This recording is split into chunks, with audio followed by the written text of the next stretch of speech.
La herejía de Horus, Fulgrim, por Graham McNeill. Capítulo 5. La fuerza de Stormbird y Thunderhawk, que surcó el aire para el ataque final contra el último atolón en Lair, eran las mayores flotas aéreas organizadas durante la Gran Cruzada. 900 aeronaves despegaron de una veintena de atolones capturados, cuando se apagaban las últimas luces del día. El Primarca calculó el horario de los despegues y los vectores de aproximación para asegurarse de que cada oleada llegaba en el preciso momento en el que él había previsto. Los interceptores aullantes y las cañoneras despegaron rodeados de nubes de humo y polvillo de coral, seguidos por decenas de Stormbirds y Thunderhawk. Pocos minutos después, el cielo sobre cada atolón estaba repleto de siluetas oscuras y amenazantes, que los sobrevolaban como bandadas de cuervos chirriantes que se preparaban para un ataque asesino. Al recibir las señales de la órbita, las bandadas de naves cambiaron de rumbo y atravesaron el cielo libre de nubes en dirección a su presa, impulsadas por chorros de fuego azul. Fulgrim partió el orgullo del emperador en la Pájaro de Fuego, la cañonera que había diseñado en persona y cuya construcción se había supervisado en el puente del Armorium de su nave insignia. Su envergadura era superior a la de una Stormbird, y las alas se curvaban hacia atrás en un arco elegante. La proa en forma de gancho le proporcionaba un feroz aspecto guerrero, que provocaba terror en el corazón de los enemigos del Primarca. La Pájaro de Fuego atravesó aullante la atmósfera de Lairán. El choque con el aire hizo que el fuselaje y las alas quedaran envueltos por unas ardientes llamas que iluminaron el cielo nocturno igual que un cometa reluciente. Los salientes metálicos de la Stormbird de Solomon Demeter tenían los rebordes dorados y las paredes interiores estaban decoradas con mosaicos donde se veían imágenes de las conquistas conseguidas por la Legión junto a los lobos lunares. Los guerreros de la armadura gris luchaban al lado de los hijos del emperador, de la armadura púrpura. Solomon tuvo un repentino ataque de nostalgia mientras miraba aquellas escenas que saltaban y se estremecían ante él, y lamentó que ya no combatieran junto a los lobos del Señor de la Guerra. ¡Y se va a poner peor!, comentó a gritos Gaius Cafen al ver la expresión de inquietud del capitán. Vaya, gracias, le respondió también a gritos Solomon. Estaba intentando no pensar en la pared de disparos antiaéreos que tenemos que atravesar para llegar hasta el puñetero sitio. Aunque el rugido de los motores quedaba apagado por los sentidos automatizados del casco, seguía siendo ensordecedor. El estampido de las explosiones les llegaba amortiguado y sin peligro por el grosor de las paredes blindadas de la Stormbird, pero Solomon sabía muy bien lo letales que eran. Esto no me gusta, añadió. Odio tener que depender del destino que supone el riesgo de llegar a zona de combate de un modo que está más allá de mi control. Es lo mismo que dices siempre, le apuntó Cafen. Da igual que vayas en un Stormbird, en una cápsula de desembarco, en un Rhino. El único modo de llegar a la zona de combate aparte de este es ir caminando sobre el agua. Pero acuérdate lo que pasó en nuestra punta de lanza en Atolón 19, exclamó Solomon. Nuestra nave logró llegar por los pelos de esa puñetera roca. Demasiados buenos hombres morirán por estos disparos antes de que dispongan la oportunidad de ganarse un destino de guerrero. ¿Destino de guerrero?, respondió Cafen entre risas, mientras negaba con la cabeza. Juro que a veces pienso que debería de comunicarle al capellán Cramosean toda esta cháchara tuya sobre el destino y los dioses de la guerra.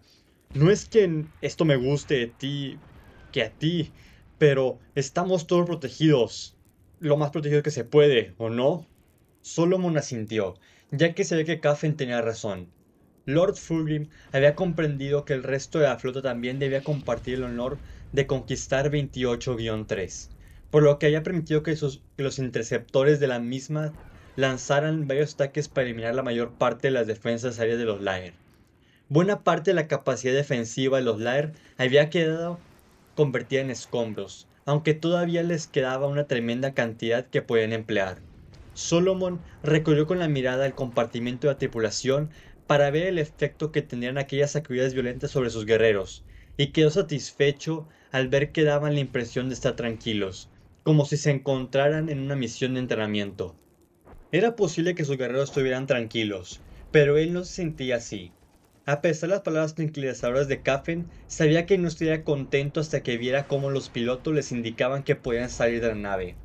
Solomon había recibido entrenamiento en el pilotaje de las Stormbird, e incluso había pasado cierto tiempo a los mandos de la nueva Thunderhawk, pero era el primero en admitir que solo era un piloto mediocre.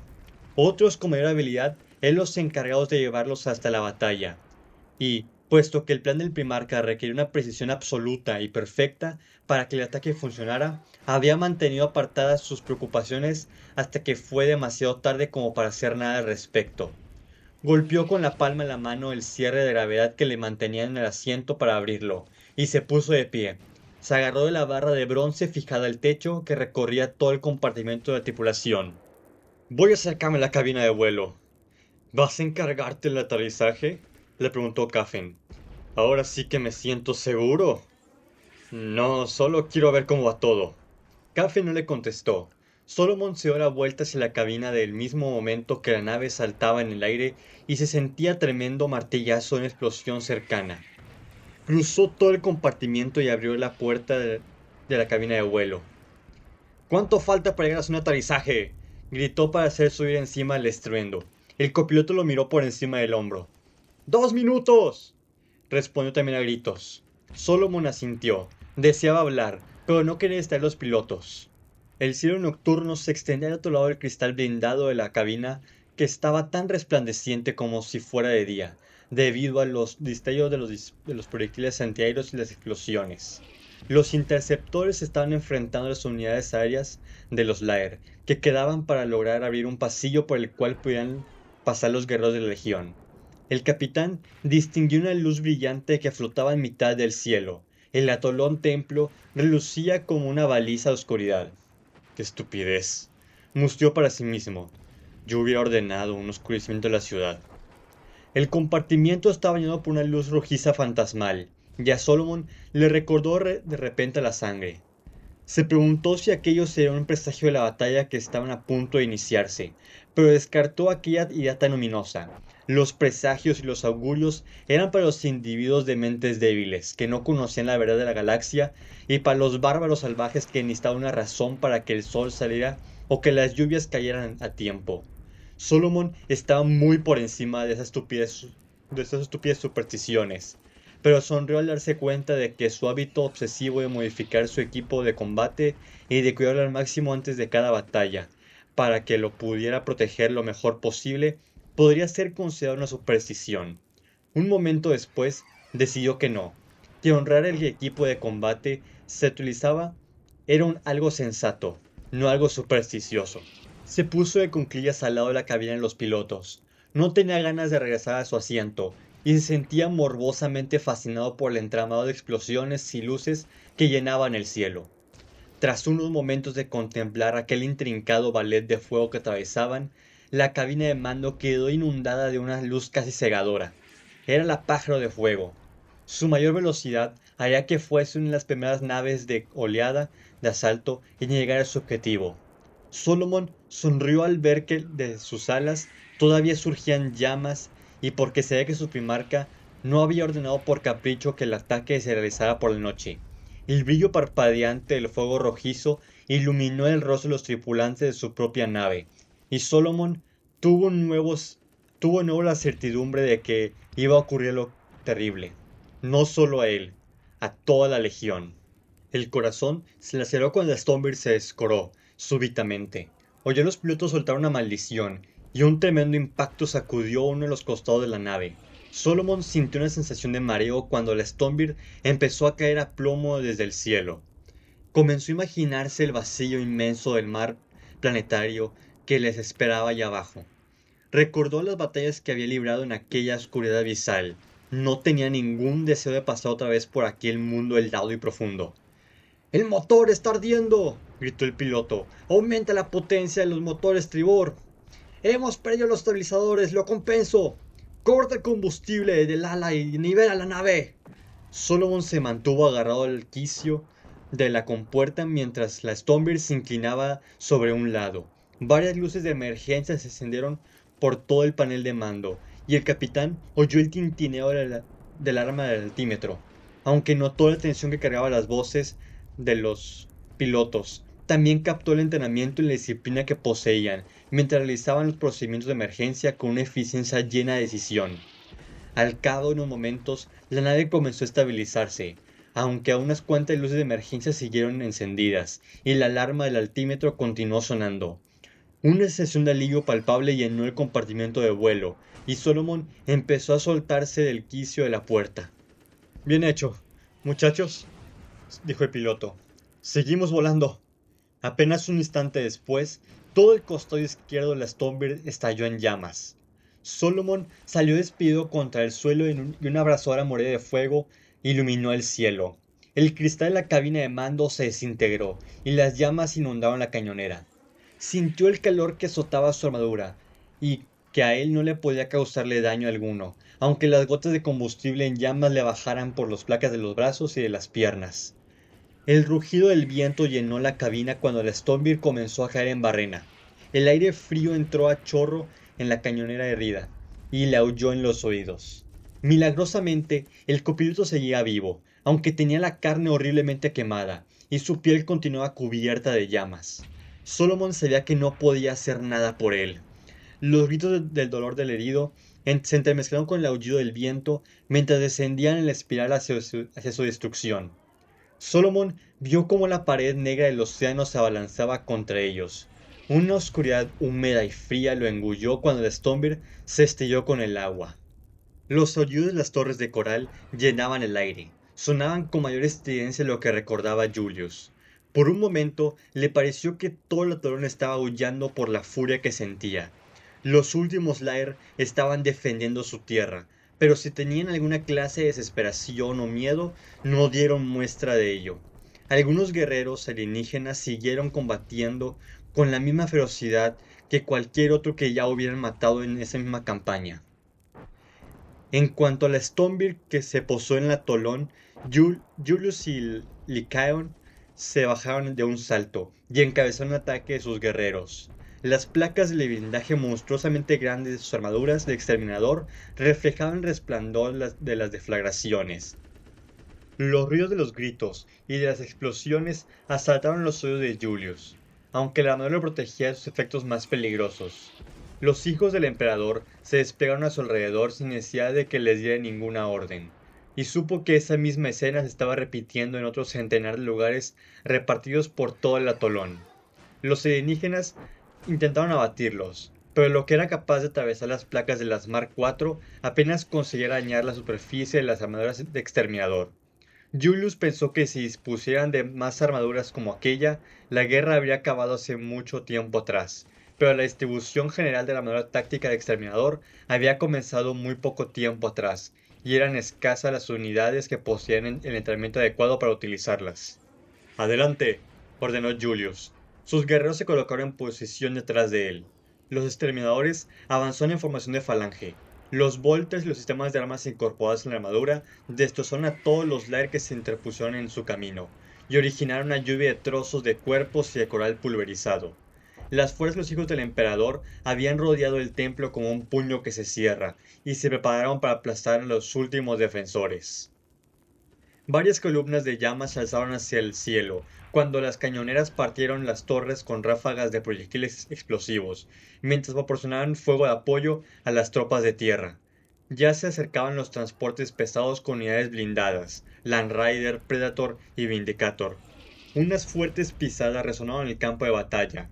Julius vio que se trataba de Rylanor, el anciano, quien atravesó una pared de coral que estaba utilizando como barricada a un grupo de Lair equipados con armas de energía elevada potencia. Un rayo de energía verde impactó de lleno contra el sarcófago del Dreadnought, y a Julius se le escapó un grito ahogado cuando vio el tremendo daño provocado, pero la poderosa máquina de guerra hizo caso omiso del impacto. Rylanor atrapó el arma cercano y lo partió en dos, simplemente cerrando el inmenso puño de combate al mismo tiempo que los chorros de fuego dispersados por las armas que llevaba incorporadas obligaban a salir el resto de su cobertura.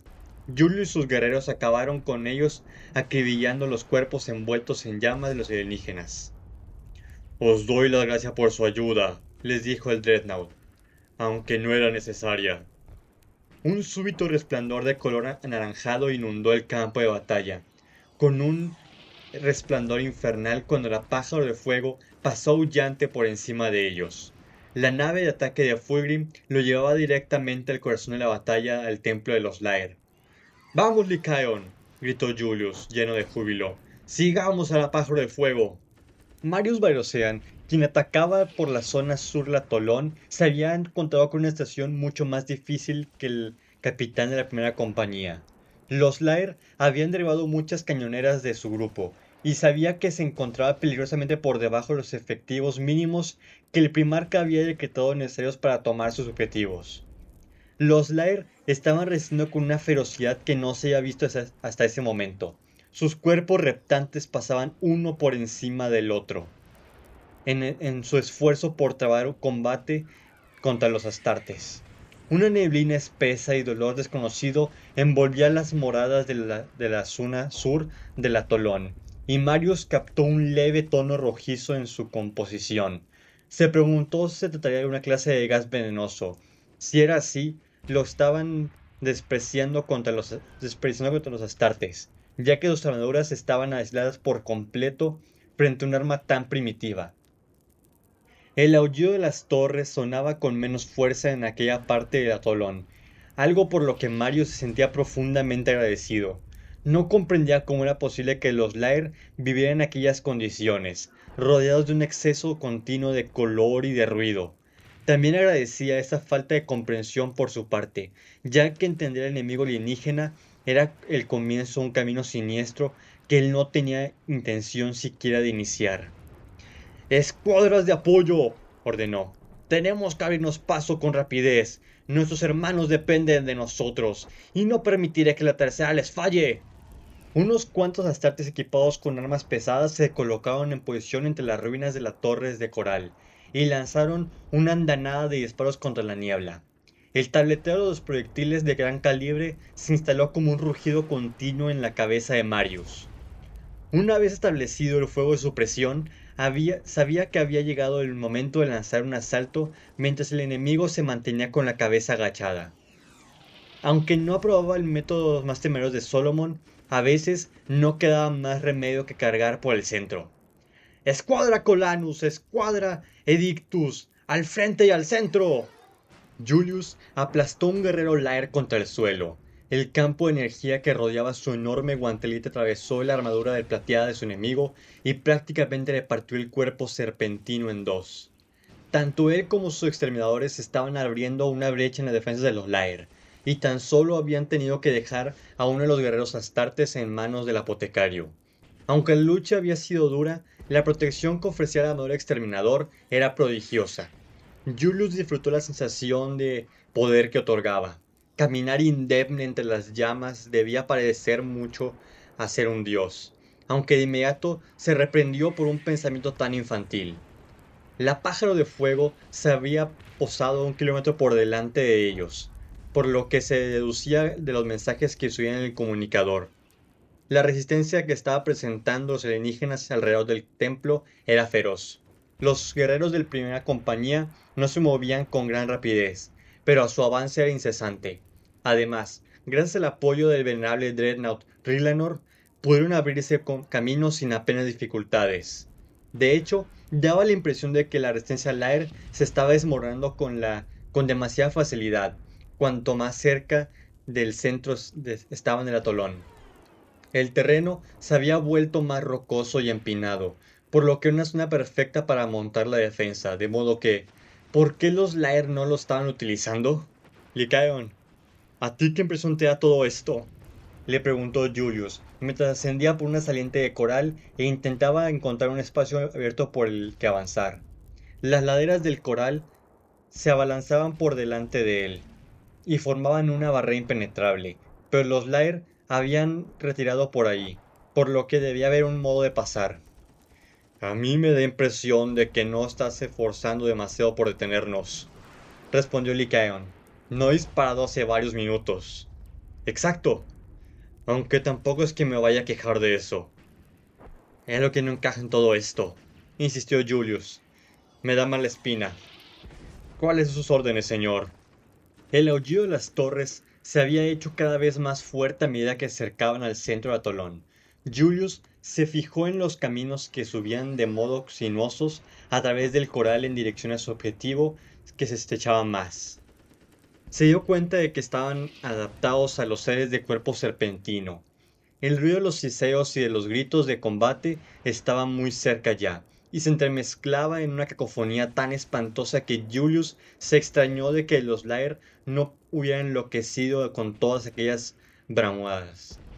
La pájaro de fuego ha de estar en algún lugar ahí cerca, dijo Julius. Desplieguense y busquen un camino para atravesar el coral. Nuestro primarca nos necesita. El sonido de la batalla se parecía mucho al que escribían aquellos viejos poemas de la antigua Terra. Unas obras hiperbólicas llenas de descripciones muy floridas de los combates, escritas por alguien que obviamente jamás había estado en el frente. Julius se dio cuenta de que incluso en la mitad del caos de la batalla estaba pensando en poesías y obras literarias. Decidió que se debía mantener el control más férreo sobre sus pensamientos. Quizás Solomon tenía razón, y estaba pensando demasiado tiempo en los rememoradores. ¡Capitán!, lo llamó a gritos Lycaon. ¡Por aquí! Julius se volvió hacia su segundo, y vio que había descubierto un agujero escondido que al parecer llevaba al otro lado de la porosa masa de coral. El pasadizo se extendía más allá, era amplio, aunque en realidad resultaba estrecho para un guerrero equipado con una armadura de exterminador. Julius deseó fervientemente que los llevara hasta su objetivo. Vamos allá, primera compañía, ordenó, y se puso a correr a máxima velocidad que le permitía la armadura. Julius mantuvo alzado el Volter y encabezó la marcha de sus guerreros a través del oscuro pasadizo de coral. El eco de la batalla les llegaba distorsionado, de un modo muy extraño, por el pasadizo. El interior de aquel túnel estaba cubierto de una humedad reluciente, y a Julius le dio la impresión de que se encontraba en las entrañas de una bestia gigante. Aquella idea le preocupó. ¿Es acaso que los tolones son Lairs estaban vivos? ¿Habría pensado alguien en comprobarlo?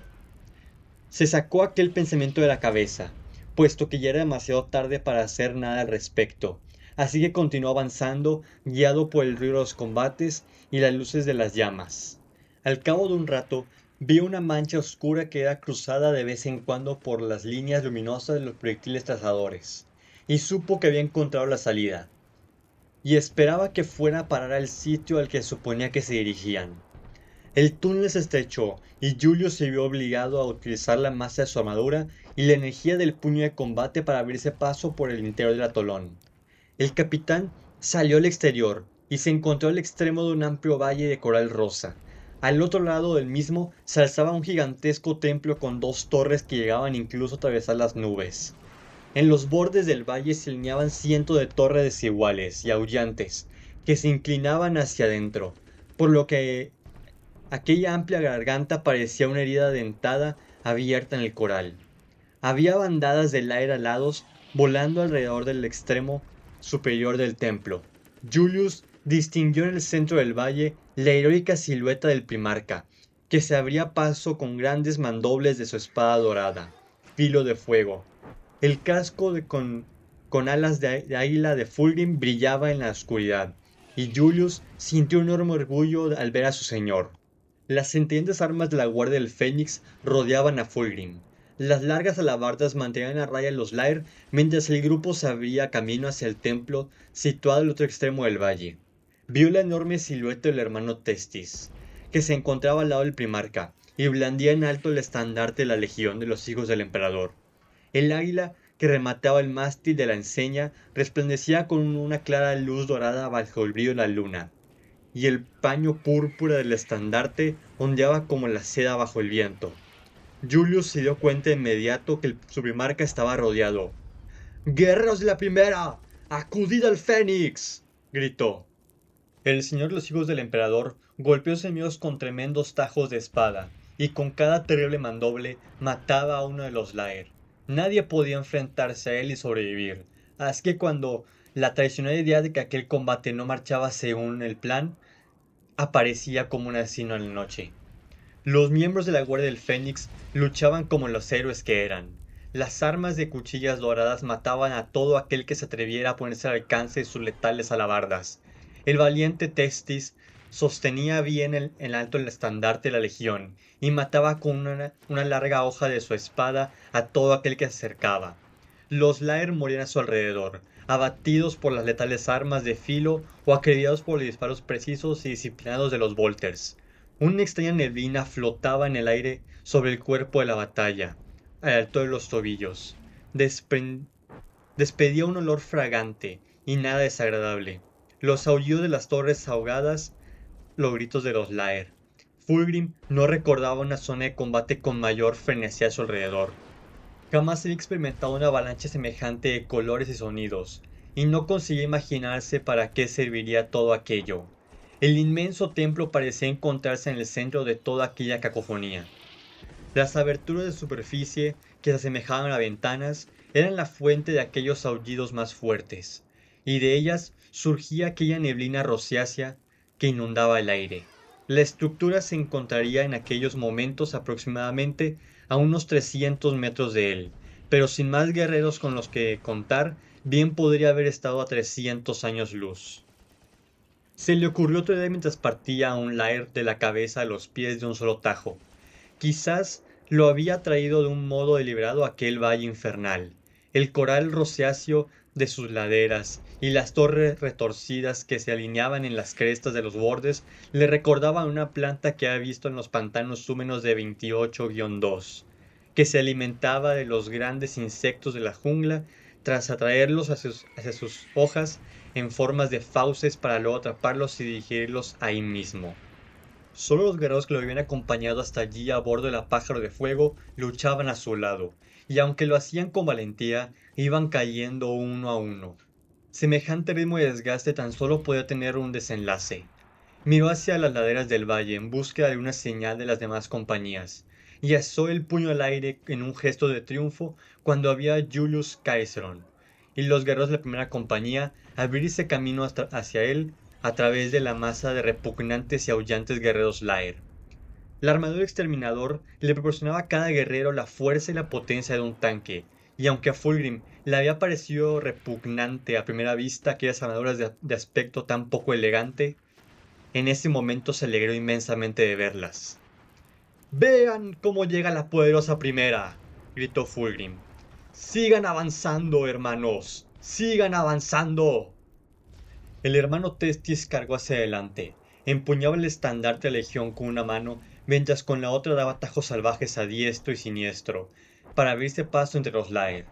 Fulgrim se apresuró a colocarse a su lado para proteger el flanco de su fiel portaestandarte, mientras la guardia del Fénix se organizaba alrededor de ellos. ¡Sigan al Fénix!, gritó Julius Caesarón a sus espaldas. Fulgrim se echó a reír de pura alegría ante la elegancia del combate cuando los guerreros de la primera se estrellaron contra las líneas de los Lair.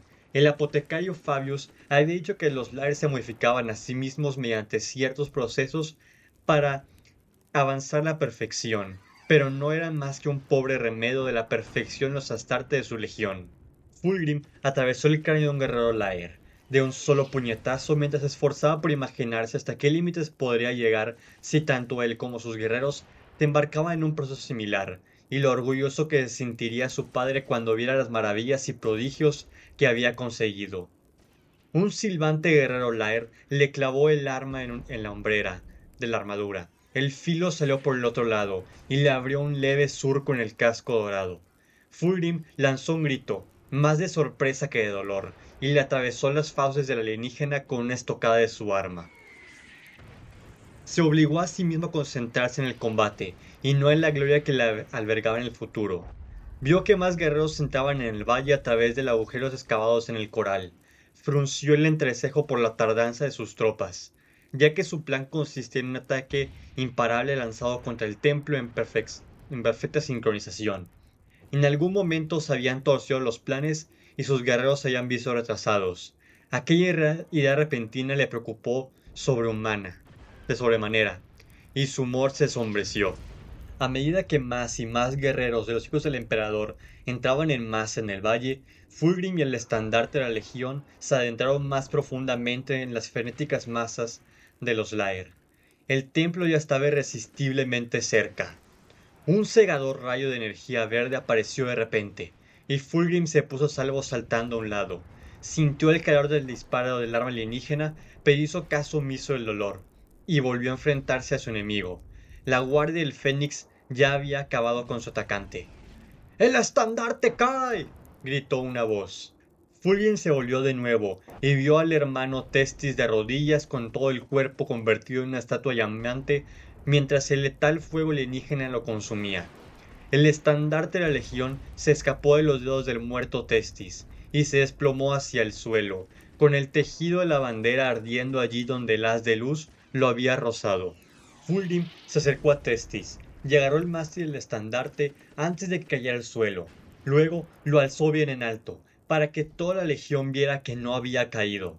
Las llamas devoraron con rapidez la tela y destruyeron con su hambre inconsciente lo que un centenar de mujeres llorosas habían tejido para el hermoso primarca de la tercera legión.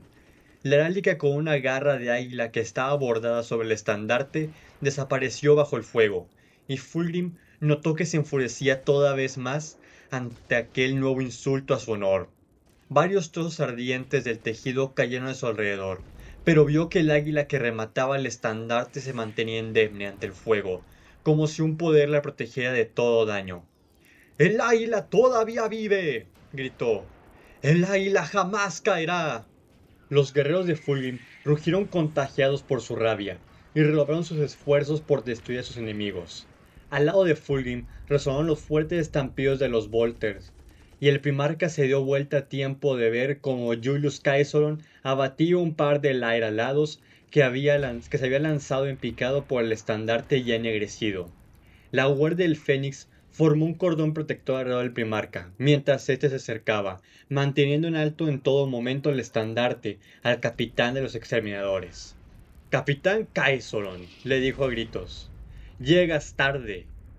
«Os pido disculpas, mi señor», respondió Caesoron con voz contrita. «Resultó más difícil de lo previsto encontrar un paso a través del coral. Las dificultades no sirven como excusa», le advirtió Fulgrim. «La perfección debe superar a la dificultad». «Así debe ser, mi señor», contestó Caesoron, mostrándose de acuerdo. «No volverá a ocurrir». Fulgrim asintió. «¿Dónde está la segunda del capitán Demeter?» «No lo sé, mi señor. No respondió a las llamadas por el comunicador». Fulgrim le dio la espalda a Caesoron y concentró la atención de nuevo en la batalla.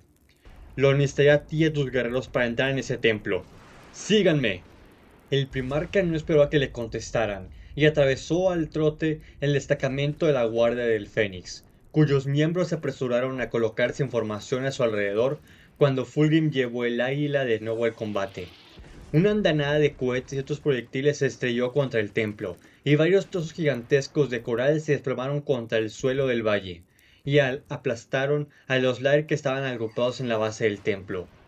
Los hijos del emperador formaron una cuña de combate con Fulgrim en la punta, y esa lanza se clavó profundamente en los Lair. Los alienígenas que estaban más cerca del templo lucharon con una violencia que rayaba en la locura. La neblina rosácea les envolvía el cuerpo como una grasa translúcida, y sus gritos recordaban como los proyectiles aullantes de los antiguos mitos. Atacaron sin pensar en defenderse en ningún momento, y Fulgrim casi hubiera podido jurar que simplemente se lanzaban a empalarse con su espada. Con cada mandoble sus cuerpos soltaban chorros de sangre oscura, y lo que el primarca más tarde afirmaría que eran aullidos de placer. Las torres retorcidas del templo aullante se alzaban muy por encima de él, y la inmensa entrada de arco se abría como la boca de una cueva submarina. Y a su alrededor se veían gigantescos trozos de coral arrancados de la fachada, y decenas de serpenteantes guerreros Lair se apresuraban a rodearlos. Empuñaban en sus múltiples extremidades espadas curvas que relucían con un fuego azul en la mitad de la neblina rosácea que salía del templo a medio destrozado. Los hijos del emperador se lanzaron contra ellos, y en el combate fue tan feroz como breve. Los Lair lucharon con unos tajos inhumanamente veloces de sus armas. Ni siquiera la mayor de los exterminadores era capaz de resistir aquellas espadas, y más de uno de los guerreros de Caesoron perdió una extremidad o la vida ante la energía antinatural que albergaban. Más y más hijos del emperador entraron en el valle, por lo que ya fue imposible detener su avance, y siguieron aniquilando a los guerreros que se interponían entre ellos y la inmensa entrada cavernosa del templo. ¡Ya lo tenemos, hijos míos!, gritó Fulgrim. El primarca se abrió paso hacia el templo de los Laer, empuñaba la espada dorada en una mano y sostenía en alto el resplandeciente estandarte de la isla. Julius Caesar mataba con la furia de uno de los guerreros de Angron, ya que la vergüenza que sintió ante el reproche del primarca había impulsado su valor a unas cotas de imprudencia extrema para demostrar su valía. Ya había perdido la cuenta de los Laer que había matado. En esos momentos, la oscuridad del interior del templo lo envolvía mientras seguía al águila dorada que llevaba a su primarca hasta el mismo corazón de la negra estructura coralina. La oscuridad parecía estar viva, y se tragaba toda la luz y el sonido como si quisiera guardarlos con fervor. Julius todavía oía el estallido de las explosiones y el estampido de los disparos, y el entrechocar de las espadas y el aullido enervante de las torres, pero estos sonidos disminuían a cada paso que daba, como si en realidad estuvieran descendiendo por una cima infinitamente profunda.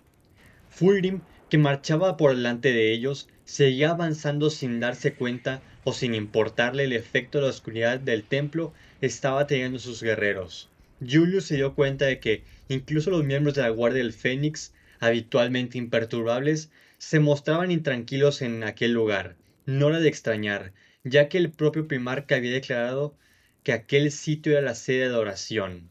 La idea de adorar le repugnaba a Julius, tanto como la idea del fracaso.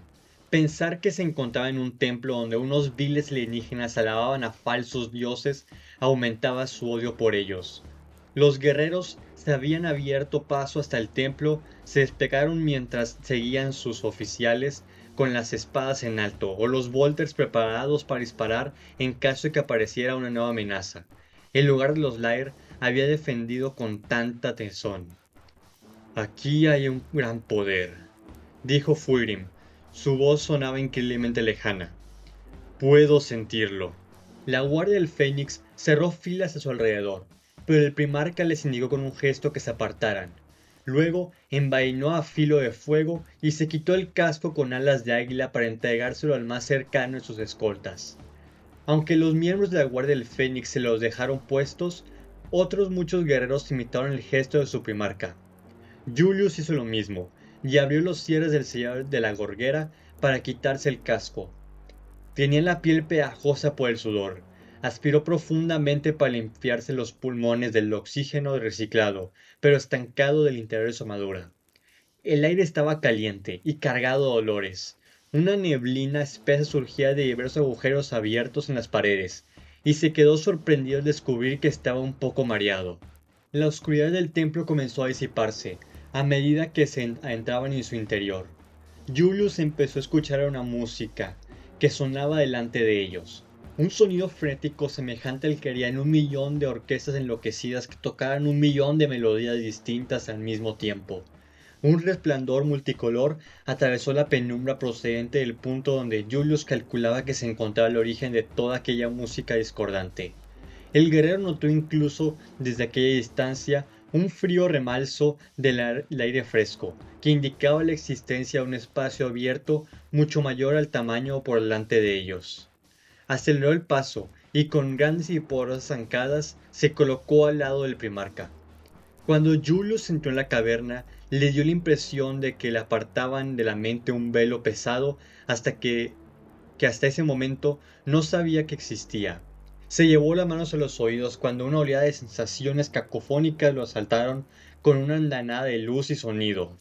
Una luz cegadora llenaba aquel inmenso espacio del interior del templo y saltaba de una pared a otra al mismo tiempo que el bombardeo de ruidos resonaba en un ensordecedor. Unos destellos de colores increíbles flotaban por el aire como si, de algún modo, la luz se hubiera visto atrapada en una neblina húmeda y aromática que serpenteaba por la estancia. Unas estatuas monstruosas, que Julius supuso que se trataban de los dioses de los Lair, se alineaban a lo largo de la circunferencia del templo. Eran unas criaturas enormes, con brazos múltiples y cabeza de toro. de donde nacían los cuernos inmensos y retorcidos. La piel de piedra estaba perforada por numerosos anillos cubiertos de pinchos. El tórax de cada dios estaba cubierto por una placa pectoral de armadura que, sin embargo, dejaba descubierto el lado derecho. Unas pinturas increíbles cubrían cada centímetro de las paredes. Julius se puso tenso al ver los centenares de Lair que se arrastraban por el suelo de la cámara. El siseo horrible y seco de sus cuerpos al rozarse con la piedra era el sonido más repugnante que jamás hubiera oído. Se dispuso a lanzar un grito de aviso, pero se dio cuenta de inmediato que no hacía falta, ya que aquellos cuerpos repentinos estaban entrelazados en lo que parecía una grotesca reunión sexual. Era evidente que fuese cual fuese el poder que había impulsado a los Lair a defender el templo con una ferocidad tan enloquecida, no afectaba a los que se encontraban en su interior. Estaban tirados por el suelo en un reposo lánguido. Tenían los cuerpos relucientes y de multicolores, cubiertos de anillos, del mismo modo que las estatuas. Sus movimientos lentos y torpes parecían ser el efecto de la ingestión de alguna clase de narcótico muy poderoso. ¿Qué están haciendo?, preguntó Julius en voz alta para hacerse oír por encima del estruendo. ¿Se están muriendo? Si lo están haciendo, debe tratarse una muerte muy placentera, respondió Fulgrim, que miraba con ansiedad algo que se encontraba en el centro de la cámara. Julius siguió aquella mirada y vio que los Lair reptantes rodeaban un bloque circular de piedra negra vetada. En el bloque había incrustada una gran espada de hojas suavemente curva. La empuñadura era larga y plateada, con la superficie muy parecida a las escamas de una serpiente. En el pomo había engastada una piedra púrpura parpadeante que despedía unos reflejos cegadores. «Están protegiendo eso», afirmó Fulgrim. La voz del primarca le volvió a sonar a Julius débil y lejana. Le escocían los ojos por el humo, y comenzó a sentir los efectos de un tremendo dolor de cabeza a medida que la luz y el sonido continuaban martillándole los sentidos. «No», susurró Julius. No entendía cómo era posible que lo supiese, pero estaba seguro de que los Lair no eran adoradores de aquel templo, sino sus esclavos. «Esto no es un lugar de reverencia, sino de dominio». Fulgrim caminó a través de la masa de Lair sin soltar el estandarte rematado por el águila. La guardia del Fénix se dispuso a seguirlo, pero él les ordenó con un gesto que se quedaran donde estaban. Julius intentó gritarle a su primarca que allí ocurría algo muy malo, pero le pareció que el humo perfumado se apresuraba a llenar los pulmones y a dejarlos sin aire para gritar, al mismo tiempo que el susurro estridente le siseaba en el oído. «Julius, déjalo que me tome». Las palabras se le escaparon de la mente cuando las oyó, y notó como una extraña sensación de abotargamiento le embargaba todo el cuerpo. Sintió un cosquilleo agradable en la punta de los dedos mientras observaba a Fulgrim pasar entre los Lair tirados por el suelo. A cada paso que daba el primarca, los Lair que había ante él se apartaban y dejaban un espacio libre hacia el bloque de piedra. Cuando el primarca alargó la mano para empuñar el arma, Julius recordó las palabras que había pronunciado Fulgrim al entrar al templo. «Aquí hay un gran poder». Sintió la energía en el aire, un suspiro en el viento que aullaba en el interior del templo, una palpitación en aquellas paredes vivas y el grito de liberación cuando el filo del arma cortaba por la mitad un ojo, la caricia de la seda sobre la piel desnuda, el grito arrancado de una boca de carne violada, y la bendición de la agonía que provocaba la mutilación propia. Julius gritó cuando aquellas sensaciones de horror y éxtasis le inundaron la mente. Una risa delirante resonó por toda la cámara, aunque nadie más pareció oírla. Alzó la mirada entre aquellas sensaciones agónicas y vio que los dedos de Fulgrim hacían con facilidad la empuñadura de la espada. Un suspiro semejante al viento antiguo del desierto más vacío llenó la estancia. Julius notó que un breve estremecimiento sacudía el templo, una sacudida de liberación y de algo cumplido, mientras veía a Fulgrim sacar la espada del bloque de piedra. El primarca de los hijos del emperador contempló admirando la hoja de la espada. Un brillo espectral procedente de luces que bailaban llenando la cámara le iluminó el rostro. Los Lyre siguieron serpenteando en el suelo. Sus cuerpos continuaron ondulando con movimientos obscenos cuando el primarca alzó en el alto el mástil del estandarte quemado y lo metió en el hueco de la piedra donde acababa de sacar la espada. El águila recibió de lleno la luz y despidió centenares de reflejos fracturados en sus alas. A Julius le pareció un espectáculo terrible, ya que la luz provocaba la impresión de que el águila se estuviese retorciendo de dolor. Fulgrim hizo girar la espada en su mano para probar su equilibrio. Luego sonrió mientras los centenares de Lair que yacían tendidos a su alrededor. Mátenlos a todos, ordenó. No dejen a ninguno con vida.